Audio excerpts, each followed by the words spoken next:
माझे नाव मौलिका अजय वानखेडे आहे. मी इयत्ता 3री मध्ये शिकते.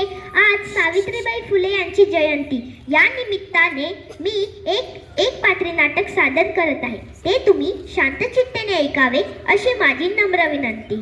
ज्ञान नाही विद्या नाही ती घेण्याची गोडी नाही, बुद्धी असून चालत नाही तयास मानव म्हणावे का? ओळखलत का? मी आज सावित्री ज्योतिराव फुले, सातारा जिल्ह्यातील खंडाळा तालुक्यातील नायगावच्या खंडोजी नेवासे पाटलांची मी कन्या. अवघ्या 9व्या वर्षी माझं लग्न एका ज्योतिराव नावाच्या माणसाशी झालं आणि हळूहळू मला कळायला लागलं की ज्या माणसाशी माझं लग्न झालं आहे तो माणूस साधा सुद्धा नसून या जगाला ऊर्जा देणारे क्रांतीसूर्यच आहेत. त्या काळी बायांनी उंबरा ओलांडण्याची पद्धत नव्हती. बाईंच्या जातीने कसं, ती बरी, तिचं घर बरं आणि घरातील माणसे बरी. स्त्री पुरुष उच्च नीच असा लय भेदभाव होता. पण त्या सर्वांवर एकच उपाय होता, ते म्हणजे शिक्षण. ज्योतिरावांच्या मनात शिक्षणाचा एकच खूण होता.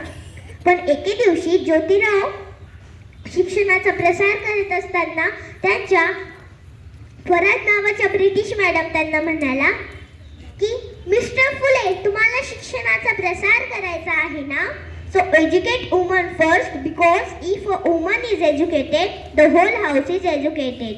पण तुम्ही माणसं वुमनला घराच्या बाहेरच पडू देत नाहीत. So bad mister Phule. झालं, आलेत ते माझ्याकडे पाटी पेन्सिल घेऊन आणि मला म्हणाले की सावित्री, आजपासून मी तुला शिकवणार. झालं, सुरू झाला माझा अभ्यास. काना मात्रा वेलांटी उकार बे एक बे बे नुनु चार बे त्रिक सहा हाच ध्यास. मी लिहायला शिकले, वाचायला शिकले आणि त्याबरोबर काव्य सुद्धा रचू लागले. आणि त्यातच 1 जानेवारी, होय शनिवारी 1 जानेवारी 1848 ला आम्ही मुलींची पहिली शाळा काढली. शेळपटासारखा जगला तर काम तमाम होईल, पण वाघासारखा जगला तर नाम होईल. शेळपटासारखा जगला तर काम तमाम होईल, पण जर का वाघासारखा जगला तर नाम होईल. आणि म्हणूनच मी पण समाजाचं मात्र धर्म बुडाला म्हणून कोल्हेगोई सुरू होती. माणूस धर्मासाठी असतो की धर्म माणसासाठी असतो? माझ्यावर शेण फेकले, चिक्कल फेकले तरी मी सहन केलं, चुकलं तरी मी सहन केलं. पण आता माझ्या सहनशीलतेचा अंत झालाय.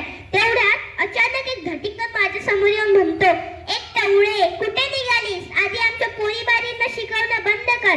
तुला तुझी अब्रू प्यारी की हे शिक्षण?